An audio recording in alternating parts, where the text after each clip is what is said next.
Mercedes is giving it another shot in Formula One, hoping that the third time's a charm with their new W15 car.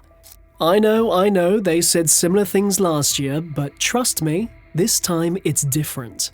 The W15 has some major changes, not just a little tweak, but a big shake-up in how the car is built. Toto Wolff, the team principal, calls it a complete relaunch. They've not only messed around with the aerodynamics, but also did some serious work under the hood. Mercedes had a rough couple of years, winning only one Grand Prix and struggling to keep up with Red Bull. The car was all over the place, unpredictable and causing confidence issues for the drivers, Hamilton and Russell. Now, with these new changes, Mercedes has to get it right. According to Wolff, they can't afford to mess up with the new regulations. The W15 is not just for this year, it's also the foundation for their 2025 car. So they need to nail the basics and then build on it over the next 2 years to get back to their winning ways. To fix things, Mercedes had to look at themselves, how they work and the tools they use. Wolff says they found some clues to what went wrong and made changes to eliminate uncertainties. The big question is whether they finally got it right this time. Because if the car still confuses everyone and falls short, there could be some serious consequences for the team. But at the same time, Mercedes had a golden chance with the new W15 car to shake things up. They decided to tinker with the basic structure of the car.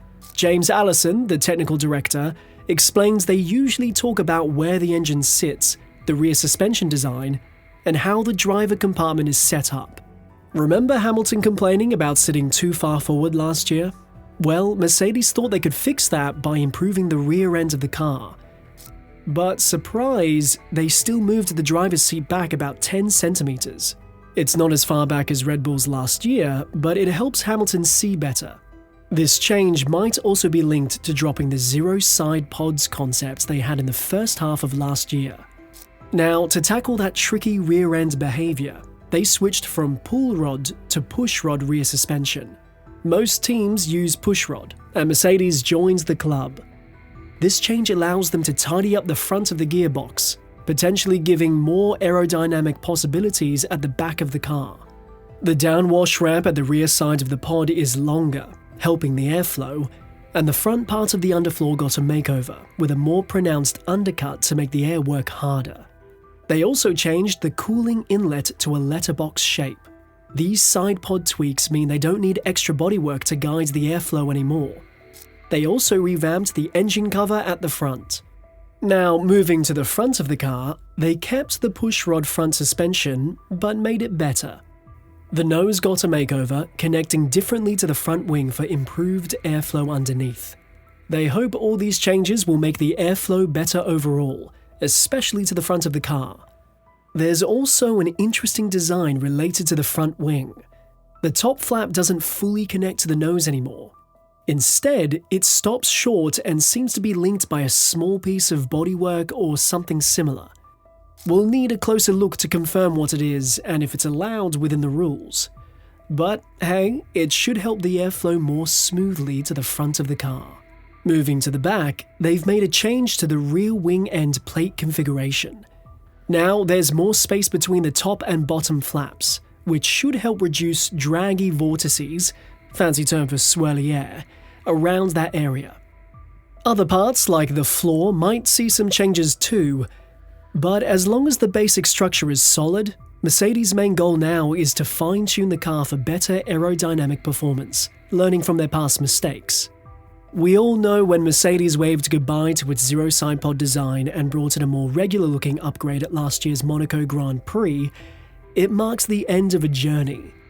Mercedes started this rules era with a car that, in the words of technical director James Allison, had horrible porpoising issues. Porpoising basically means bouncing around uncomfortably. To tackle this, the FIA made changes for 2023 to reduce porpoising, like raising the floor edge heights by 15mm. Mercedes faced a choice: take advantage of the 15mm and run the car lower for more downforce, or stick with their usual approach. They went with the latter, but didn't just stop at changing the bodywork.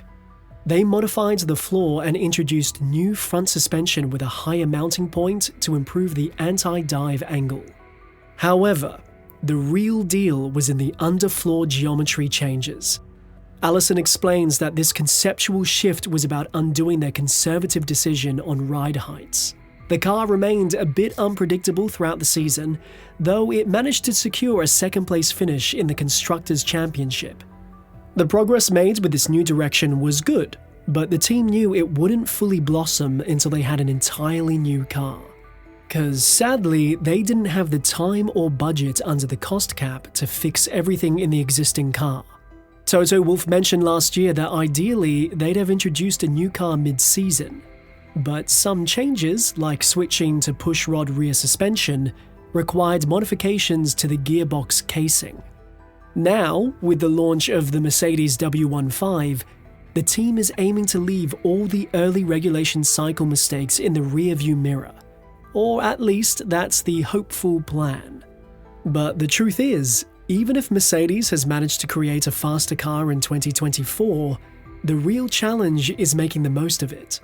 Last season, there were moments when it didn't quite look like the dominant championship-winning team it used to be. I guess it's safe to say that in terms of preparation and execution, there's room for improvement. Despite finishing second in the Constructor Championship, Mercedes ranked as the fourth best team in sprint races. This suggests there might be a shortfall in their preparations, reactions to changing track conditions, or just their on-the-day performance. Whatever the case may be, it's clear that Mercedes wasn't as effective as its rivals in maximizing Saturday's point-scoring opportunities. Another weak spot for them was pit stops. In 2022, they dropped to 8th place in the official DHL pit stop rankings, and in 2023, they slightly improved but only made it to 7th.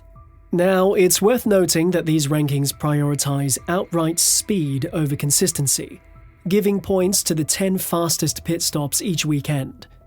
However, the top teams are not only fast, but consistently so. Red Bull is up there, as expected, but so are Ferrari and McLaren, who have invested time and resources in improving their pit stop equipment and practices in recent years. While Mercedes was reasonably consistent with its pit stops in 2023, they were consistently a bit slow. On average, their pit stops took 3.18 seconds, whereas Red Bull was zippier with an average 2.64 seconds. So Mercedes needs to step up their game in these areas to truly shine this season. To be honest, they have been admitting for a couple of years now that their pit stops weren't the best and needed improvement. However, despite acknowledging this, they haven't quite made the necessary strides. Toto Wolff suggested towards the end of 2023 that they had prioritized avoiding very slow pit stops over being the world champion in pit stops for too long. He emphasized the need for investment in equipment and technology, hoping that it would start paying off in 2024. James Allison's pretty confident that the repeatable time of pit stops will improve this year due to changes in the team's equipment handling. However, there's a potential complication for 2024. It's Lewis Hamilton's final season with Mercedes. The bombshell news of Hamilton switching to Ferrari in 2025 surprised everyone, including Mercedes. Yep, Toto Wolff mentioned his surprise at the timing, dropping on the eve of pre-season before Hamilton even had a chance to drive the 2024 car. But considering Hamilton had signed a new contract with Mercedes just a few months ago, this sudden switch gave Mercedes little time to come to terms with the impending departure. Managing this transition smoothly will be crucial for Mercedes, regardless of whether the team is good enough to achieve its goals or not. Think of it, Hamilton leaving is going to be a real pain in the ass for Mercedes in 2024. If the car is top-notch, will Mercedes fully support Hamilton, who is leaving, or back Russell, the potential future leader? It gets pretty interesting, doesn't it? If Russell outshines Hamilton, will Hamilton play the team game or prioritize himself? On the flip side, if the car isn't great, will Hamilton's focus shift to 2025, affecting his performance? The good news is that everything is out in the open, allowing both Mercedes and Hamilton to navigate with transparency. Toto Wolff has promised to treat both drivers equally, expecting professionalism and respect throughout the season. But the real challenge for Mercedes lies in avoiding unexpected issues, not just from Hamilton's exit, but also from Russell seizing the opportunity to prove he's Mercedes' future. So, what do you think? Has Mercedes truly found the winning formula for their W15? Drop your thoughts in the comments below, and I'll see you in the next video.